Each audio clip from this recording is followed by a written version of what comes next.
So what we're going to talk about today is adjustment layers. So on Tuesday, we talked about the image adjustment menu for a quick review. So image adjustment menu was up here, image adjust, and then you have all these abilities to adjust your pictures up here. Brightness, level, curves, exposure, hue, saturation, color balance, black and white. We talked about some of this stuff. So for instance, here's our black and white adjustment layer. Now, what happens here is when you adjust from the image adjustment menu, look over here at your layer palette, and your picture has just become basically irreparably altered. I'm just going to really fast make my layer palette bigger so we can see what's going on. So all the action to image adjustments is going to be visible normally in your layer palette. However, when you use your image adjustment menu up top, image adjust menu like I just did, my layer is basically forever changed and altered.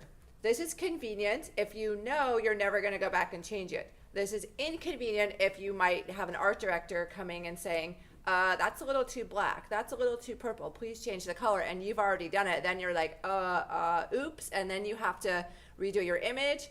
Or maybe you have a copy. Oh, I've got a copy down here, so I can duplicate this layer and do like that. So before image adjustment layers were invented, I kind of like, you had to always make a duplicate layer, and then you could do your layer adjustments up here, but then you had the option of turning them off just by the layer itself, right? And here's my original picture underneath. So when image adjustment layers came along, they're a newer feature in Photoshop. They allow us now to have a lot more freedom with adjusting our images. So you can see on my layer palette, I've got these other pictures I adjusted, but the colors that once again are married to the image, which is good if you've got 200 layers and you don't want to have an adjustment layer. If you've got one photo and you want to change your mind, it's bad. So let me turn these guys off. Actually, I'm going to throw them away. So I'm just going to kind of drag this down to the garbage can, get rid of it. Drag this one down to the garbage can and get rid of it. I'm going to turn off this. So the image adjustment layers sort of look the same. They look very familiar if you're used to using the image adjustment menu, but they live down here and they're accessed down here in the layer palette. So right over here next to our little layer trash can is our new layer icon, then the folder to organize, and then we've got this little half moon, and when you click it, it's going to bring up kind of a sub menu. So Photoshop has these little arrows. Click the little arrow, and then you can see right here, I don't know if you guys can read from the back of the room, it says solid color, it says gradient, pattern. You've got your brightness, contrast, your levels, your curves, your exposure, hue, saturation. You've got all of these ones you guys can play with. Let's start with an exposure layer. So that's going to bring up over here in my properties tab, I'm going to pull that out. It's going to bring up the settings for exposure. So here I can adjust the exposure, way to expose. I can kind of offset it. I can do, whatever I want to do as my adjustment. I can kind of underexpose it. So the beauty of this, and then I'm going to close this, is that somebody comes and says, oh, this is like way too dark. This looks bad. Instead of having to redo my layer, see this little eyeball? You guys all see that? I can just turn it off. Oh, it's gone. That's when I have an exposure filter. Turn it on, turn it off. Oh, I need to adjust it because this art director just came into my desk and they're saying, hey, this looks funny. Double click the little, see this funny icon? It's like, not the layer thumbnail, the plus sign. I'm going to double click that.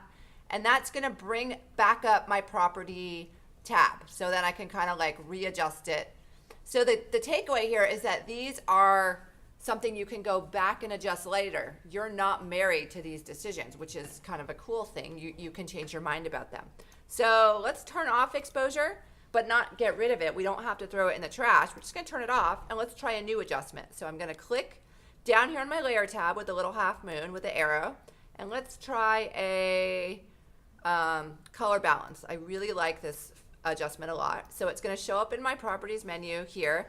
This is a floating tab, so I can just kind of move it around the screen. And let's make this ocean really blue looking, and let's kind of make it bright. Let's just kind of fuss with it. The jellyfish, maybe it's a little too purple. So I can kind of just play with the colors with my color adjustment. And then what can I do? Change my mind, turn it off. Oh, back to my original picture. Oh, here it is with my nice adjustments, okay? So that actually looks a little too purple, so I can kind of just go back and change this, and then change that, and so on and so forth. So the other thing you can do is you can stack these on top of one another. So here's my color balance. Let's adjust the contrast. So I'm going to go to my properties, or my adjustment thing. I'm going to choose brightness contrast. Let's do that one. Notice my property tab changes to show brightness contrast. So now let's just kind of bump up the contrast, knock down the brightness until I get it where I want it. And then let's turn on exposure. That looks a little too much. I'm going to turn that off again. Let's go back to, maybe I don't want my jellyfish to be red. So let's go back, and we're going to add another one. I'm going to go here. I'm going to go to hue saturation. And this is the same filter you guys were kind of, same adjustment style you guys were playing with the other day when you were using the image adjustments up in the menu. So here I can kind of just do my color shift. Now I'm not really doing like space alien jellyfish. I kind of wanted it to look sort of real, but I can kind of just play with this dial. So then what can I do? I can turn it off. I can turn it on. I think it looks a little better like that. I can turn off my brightness. That looks good. Turn off my color balance. It looks better with the color balance. And what can I do now? I can change my mind. This is huge. Let's change my mind again. Double click the color balance. Here's my color balance. I can go back and adjust it again. So let's make this a little more purple. Let's make it more green. You guys, I'm hoping, are getting the idea, right? Let's go ahead and see what this looks like if it has a black and white adjustment. I'm going to go here to the half moon. I'm going to go to black and white over here.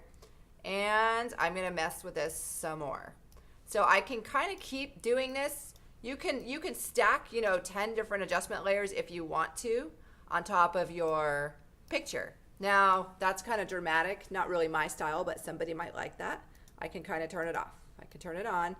Now, we can also, this is getting a little more advanced, I can, because it's a layer, I now have the controls of the layer palette at my fingertips, which means opacity, I don't know if we talked about yet, but opacity is 100. I can make that maybe just be 62% or 60%. You guys see how my opacity slider is changing as I do that. So you have full freedom to apply all the power of the layer palette to these adjustment layers. So let's kind of put this, and then this is, let's say this is my final image here, and then somebody comes and says, hey, what did your original photo look like? Let me show you. It looked like this. And you can see that it looks a lot different when I've got adjustments applied to my photo. But I do have some banding happening up top. So here's something else. Let me copy this jellyfish by dragging it down to my duplicate layer icon. If I drag a layer on top of the adjustment layers, what do you guys think happens? So it becomes visible because my adjustment layers are underneath. So anything underneath an adjustment layer is going to show the adjustment. Anything above it is going to be not affected by it. So these adjustment layers, think of them as umbrellas. Everything under the umbrella is going to stay dry or have the adjustment on it. Anything outside of the umbrella is not going to be showing your adjustment. So next week when we get into masking, we'll have a little more control over this. But the basic concept here is, changing your photo through these adjustments that you can turn off and on, and you can adjust them at will. Now this adjustment here looks terrible, so I'm going to go in here and double click it, brightness contrast, and I pumped up the contrast, and now I'm going to whatever I did with this one, there we go, and kind of just slide it around. So, or if I don't like it, I can just turn it off. Turn it off. Turn off. This exposure one is doing something. I can mess with that again. I'm just going to click it. Notice it's how my property tab keeps changing based on what adjustment layer I have open. So we'll just kind of slide this around. But this is basically how you can adjust your image. So I don't know what gamma does. Let's see. The best way to really discover what these adjustment layers do is to just pile them on, slide the dials to the right and the left, and then you can kind of see visually on your screen what they do. That's basically the best way I can tell you to learn it. I'm going to basically turn off the exposure one. Oh no, I really like it. Something is off with it though. So I'm just gonna kind of keep sliding it until I get what I want. And then what you guys will notice here on my exercise file is, if I turn the type back on, using image adjustments, add a unique effect to this photo. Using one or more adjustment layers, type your name on the lower corner and then upload an image with an unusual adjustment effect. So that's basically what you guys are gonna do. So that's adjustment layers in a nutshell. I'm gonna turn my original one back on. And that's about it, okay? So go ahead, turn your computers on, pull up the file and see if you can't make a few adjustments show up on this jellyfish.